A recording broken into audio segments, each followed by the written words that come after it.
Oh, bakit ka nandito? Naayos mo na ba ang kalat mo? Wika ni Wendy. Nangingilid ang luha ni Celeste, wala kasi akong makausap, tugon niya. Umikot ang mata ni Wendy kasabay ng isang buntong hininga. Hi, ano pa nga ba ang magagawa ko? Binuksan niya ang pinto at pinapasok ang kaibigan, palibhasa kasi. Alam mong hindi kita matitiis, aniya pa, ano, iinom ba tayo? Umiling si Celeste, gusto ko lang talaga ng kausap. Sige, magkatabi silang umupo sa salas, aalis si Inigo sa susunod na linggo, magpa-file na siya ng divorce, ano ang gagawin ko, Wendy? Napabuntong hininga muli si Wendy, saan ba siya magsisimula?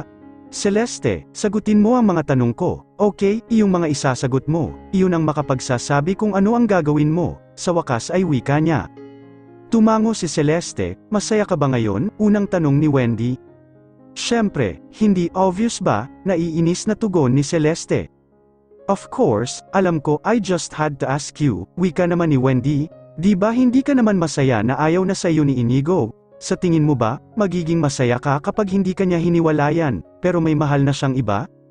Hindi nakaimik si Celeste, worth it bang lumaban ka pa kung wala ka naman ang ipinaglalaban? Sumuko na sa iyo si Inigo, tapos na siyang ipaglaban ka, at ibang babae na ngayon ang ipinaglalaban niya. Isn't it unfair para sa iyo? Umalsa ang kanyang mga balikat. Well, not too unfair nga pala kasi in the first place, it was you who first committed a mistake, it was you who actually cheated, let's be realistic here. Pero ngayon, ang sabi mo naman ay nagsisisi ka na sincerely, pero hindi naman ibig sabihin na porke nagsisisi ka na, magiging in favor na ulit sa iyo ang lahat ng bagay. That's not how things work. So, ano nga ang gagawin ko? Nauubos na ang pasensyang wika ni Celeste, hiniwalayan ko na si Ardio, paulit-ulit na akong humingi ng tawad kay Inigo, ano pa ang gagawin ko? Let him go. Seryosong tugon ni Wendy, sandaling natigilan si Celeste, I can't do that, pagkaraay wika niya, you know I can't do that, I want to fix everything, I want to fix our marriage. Celeste, that will only work kung pati si Inigo ay yan din ang gusto, but he doesn't wanna fix your marriage anymore, he wants to end it, ibigay mo sa kanya. Bakit ko naman gagawin yun, bulalas ni Celeste, dahil deserve niyang maging masaya, ganun ka-simple. At ako, hindi ko deserve maging happy, ganun. In time, sa ngayon, kailangan mo munang pagbayaran ang lahat ng mga ginawa mo, you have to learn your lesson, Celeste. By letting my husband go, no way, Wendy, I'm not gonna do that, handa akong magbago, kahit ano ang sabihin ni Inigo sa akin, gagawin ko, susundin ko, huwag niya lang akong hiwalayan. Wendy sighed, balik tayo sa una at pangalawang tanong ko sa'yo, masaya ka ba ngayon? Magiging masaya ka ba kung magpatuloy ang pagsasama ninyo ni Inigo tapos hindi ka na niya mahal? Muling hindi ka agad nakaimik si Celeste, matututunan niya rin akong mahalin ulit. Celeste, stop, okay, pinagmumukha mo lang kawawa ang sarili mo.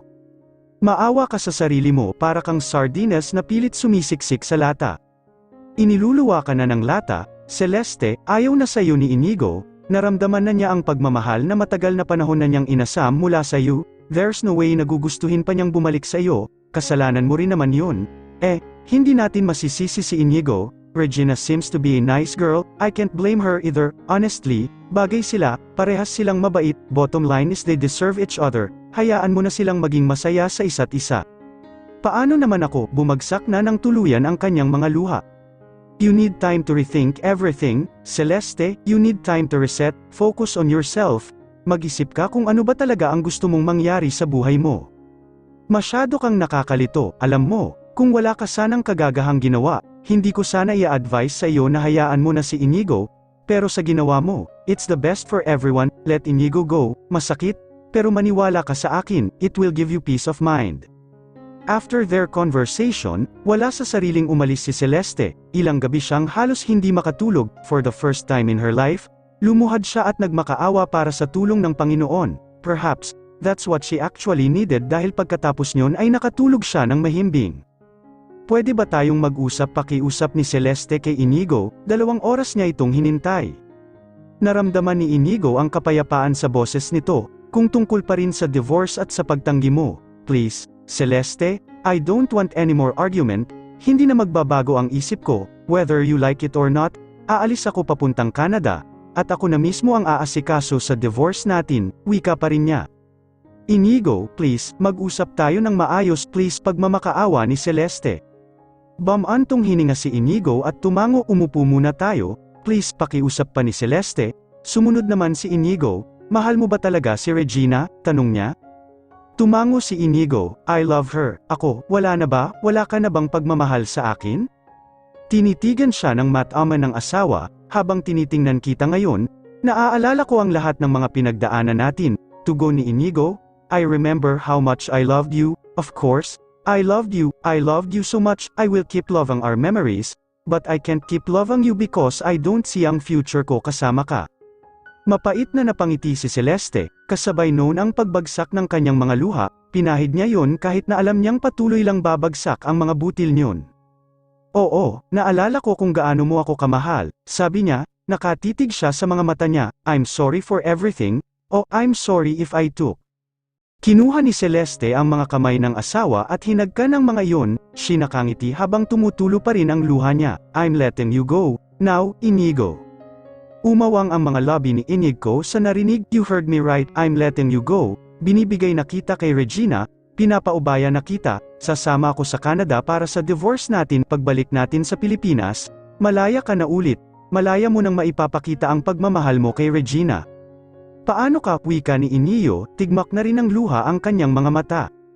Huwag mo akong alalahanin, I'm a strong and independent woman, di ba? Nakakalimutan mo bang iyon ang mga quality na nagustuhan mo sa akin? Kaya ko ito, she smiled, siguro nga wala na akong pagkakataon para makabawi sa iyo bilang asawa mo. Ito na lang siguro ang kukunin kong pagkakataon para makabawi sa ibang paraan. Mapapasaya kita sa ganitong paraan. At kapag masaya ka na, masaya na rin ako. Sa wakas alam niya kung paano gumagana ang pag-ibig at kung ano ang tunay na pag-ibig. Minsan ang pag-ibig ay binitawan. Ang pagmamahal minsan ay ang pagiging masaya para sa ikakasaya ng taong mahal mo kahit hindi na ikaw ang dahilan ng kasayahang iyon. She's proud of herself, she's finally doing something right. Sabihin mo kay Regina, okay, aniya, kahit anong pilit niyang pigilan ang kanyang mga luha, hindi ito tumitigil sa pagpatak. Napabuga siya ng hangin nang hilahin siya ni Inigo at yakapin ng mahigpit. Thank you, wika ni Inigo, sa kabila ng lahat ng nagawa mo. Ito ang dahilan kung bakit hindi ko hinayaang masira ka sa ibang tao. That's why I kept on protecting your reputation. I always believed that you're more than what you ginawa. Ikaw pa rin ang babaeng hinahangaan ko, ang babaeng minahal ko noon. Salamat, Celeste. Celeste nodded, anything for you, tugon niya. Sana, Inigo, napatunayan ko na ang pagmamahal ko sa iyo. Ngumiti si Inigo at muling pinunasan ang kanyang mga luha. I will always be forever thankful, Celeste. At muli silang nagyakap. Sa kabila ng sakit ng pagbitiw ni Celeste, nakaramdam nga siya ng kapayapaan katulad ng sabi ni Wendy. It will be hard, but it will be worth it. Alang-alang sa pagmamahal niya kay Inigo at sa kaligayahan nito. Nandito ka na naman, tiim ang bagang na wika ni Celeste kay Arjo, mababa lamang ang boses niya. At ayaw niyang may makarinig. Ano, pipilitin mo na naman akong sumama sa'yo? Subukan mo lang, Arjo. Tatawag na talaga ako ng pulis, banta niya. Sige, tumawag ka, nangingiting wika ni Arjo, kung gusto mo, ako pa ang tatawag para sa'yo, pabor sa akin yun. Gusto mo bang malaman na ng lahat ang tungkol sa atin? Sayang naman ang ginawang pagsasakripisyo ni Inigo para lang hindi madumihan ang pangalan mo. Nakaramdam ng takot si Celeste, si Arjo pa yata ang sisira ng imahe niya. Tinatakot mo ba ako, Arjo? Talaga? I am, tugon ni Arjo, don't even dare to try me, he deviously smiled. Bumilis lalo ang pintig ng puso ni Celeste sa kaba. Oo nga pala, narinig ko ang balitang maghihiwalay na talaga kayo. Pumayag ka na raw sa divorce ninyo, so, ano, Celeste, babalik ka na ba sa akin? Dagdag ni Arjo, hindi, mabilis na tugon ni Celeste, tapos na kami ni Inigo, at tapos na rin tayo, Arjo, I'm better off without anyone, sa ganoong paraan. Wala akong masasaktan, simula sa araw na ito, sarili ko na lang ang iisipin ko, kaya hayaan mo na lang ako, Arjo. Nagsalubong ang mga kilay ni Arjo, kung payag ka na sa divorce ninyo, bakit hindi ka na lang bumalik sa akin, kagaya ng plano natin? Kasi hindi pa rin nagbabago ang nararamdaman ko, Arjo, mahal ko si Inigo, at wala na akong nararamdaman para sa iyo. Napa-array siya nang biglang ablutin ni Arjo ang kanyang braso. Ano ba, Arjo, sinabi ng ayoko na, sigaw niya. Sa akin ka, Celeste, sasama ka sa akin, pilit na hinila ni Arjo si Celeste patungo sa kanyang sasakyan. Mula sa malayo ay natatanaw ni Inigo ang nangyayari, binilisan niya ang pagmamaneho at huminto sa tabi ng kotse ni Regina, hindi pa nakakapasok ng sasakyan ang mga ito gawa ng matibay na resistance ni Celeste. He grabbed Celeste's hand at tagumpay niyang nakuha si Celeste. Napalingon sa kanya si Arjo at isang malakas na suntok ang sumalubong rito, kaagad itong bumagsak sa lupa. Leave Celeste alone, maautoridad ang boses na wika niya, huwag ka nang magpapakita rito, huwag mo na siyang guguluhin ulit. Pinahid niyang dugong lumabas sa kanyang ilong, matalim niyang tinitigan si Inigo at si Celeste, hindi pa tayo tapos, wika niya kay Celeste bago siya pumasok sa kanyang kotse at pinaharurot iyon paalis. Pagkaalis ni Arjo ay kaagad tinanong ni Inigo kung okay lang ba si Celeste. Okay lang ako, thank you, tugon niya, mabuti na lang dumating ka. Gusto mo bang kasuhan natin si Arjo para hindi ka na niya guluhin, hihingi tayo sa korte ng restraining order laban sa kanya. Huwag na, Inigo, pinagbantaan ako na ilalantad niya sa mga tao ang tungkol sa amin, kapag gumawa ako ng hindi niya ikakatuwa, hayaan mo na lang siya, ako na ang bahala sa kanya. Baka bumalik siya at saktan ka, hindi naman ako papayag sa ganon. Ayos lang, Inigo, naniniwala akong hindi naman ako sasaktan ni Arjo na gaya ng iniisip mo. Sigurado ka ba? Nag-aalangang wika ni Inigo, tumango si Celeste. Upang makasiguro ay sa kanyang kotse na lamang sumakay si Celeste, sabay silang umuwi ng bahay. Regina, I'm sorry, malilate ako ng kaunti, hinatid ko muna si Celeste dito sa bahay, wika ni Inigo. Okay lang ba na maghintay ka pa ng ilan pang minuto? I just want to make sure Celeste is okay before I leave. Huwag mo akong alalahanin, Inigo, wika ni Regina sa kanilang linya. Sige, asikasuhin mo si Ma'am Celeste. Send my hello to her. She smiled, tiningnan niya ang nilutong espesyal na ulam para kay Inigo na bahagya ng lumalamig. It's okay, Regina, wika niya sa sarili, dinner date dapat nila ni Inigo, at nagpasya silang sa bahay nila yon gawin ng may pagluto niya naman ito. No, it's okay, Inigo, wika ni Celeste, sige na, puntahan mo na si Regina, hindi magandang pinaghihintay ang babae, may date ba kayo? She sincerely smiled. Nahihiya pang tumango si Inigo, wow, wika ni Celeste, that hurts, but she's sincerely happy for Inigo and Celeste, she sighed, good luck sa inyong dalawa ha. After ng divorce natin, huwag na ninyong patagalin, pwede na kayong magpakasal, minimum statutory 6 months lang naman ang hihintayin ninyo. Kahit nararamdaman ni Inigo na galing naman sa puso ni Celeste ang mga sinasabi nito, nakikita niya pa rin ang sakit sa mga mata nito. Taon siguro ang palilipasin ko, wika niya bilang respeto sa ilang taon nating pagsasama. Ngumiti lang si Celeste, narinig ni Regina ang lahat ng iyon, natutuwa siya sa nakikitang pagbabago kay Celeste, gustong-gusto niya nga itong makita ng personal upang makapagpasalamat, kaso lang ay nahihiya at naiilang pa rin siya rito. Ibinaba niya na lamang ang cellphone at hihintayin na lang ang pagdating ni Inigo. Tao po, napalingon si Regina nang marinig ang mga pagkatok sa kanilang pinto, boses iyon ng best friend niyang si Chris Elda. Kaagad silang nagyakap, matagal silang hindi nagkita simula nang mag-resign siya sa De La Serna Company. Napadalaw ka, wika ni Regina, tapos gabi na. Miss na kita, may sarili naman akong sasakyan. Dumaan lang ako rito, nakakatampo ka nga, kung hindi pa ako nagpunta rito, hindi pa tayo magkikita, ikaw naman itong walang ginagawa, hindi mo ako madalaw, tugon ni Chris Elda.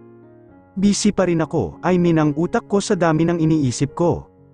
Naabala pa rin, nababahala, yes, bothered, do you think matutuloy na ang divorce ni na Ma'am Celeste at Sir Inigo? Kung ano na lang ang will ni God, ayokong pangunahan ang mga mangyayari. Sa ngayon, maayos naman ang mga nangyayari. Sana ito na nga ang sinasabi nilang a light at the end of the tunnel, she sighed. Napabuntong hininga rin si Chris Elda, grabe ang mga nangyari, akalain mo yun, na in love talaga sa'yo ang boss natin, todo deny ka pa talaga. Sa tingin mo, isang bagay ba yon na dapat ipagmalaki? Lumabi si Chris Elda, sa bagay, sabi ko na nga ba at magkakatotoo lahat ng sinabi ko, pero nangyari na nga, hindi naman ako nagkulang ng paalala sa iyo, pero in fairness naman sa iyo, hindi naman ikaw yung mistress na kasuklam-suklam. The controversy na kinasangkutan ng mga De La Serna at Palmoneres, I can't, nakaka-embyerna, na embyerna lalo na si Isay, hindi niya matanggap. Siguradong kabado na yun kasi alam niyang future Mrs. de la Serna ka na, for sure. Kapag nagkita kayo ulit, mabait na yun sa'yo. Nakaka-stress ang mga nangyari, how much more sa'yo, you were branded as a mistress, pero malapit ka na rin namang pakasalan ni Inigo, magiging okay na rin ang lahat.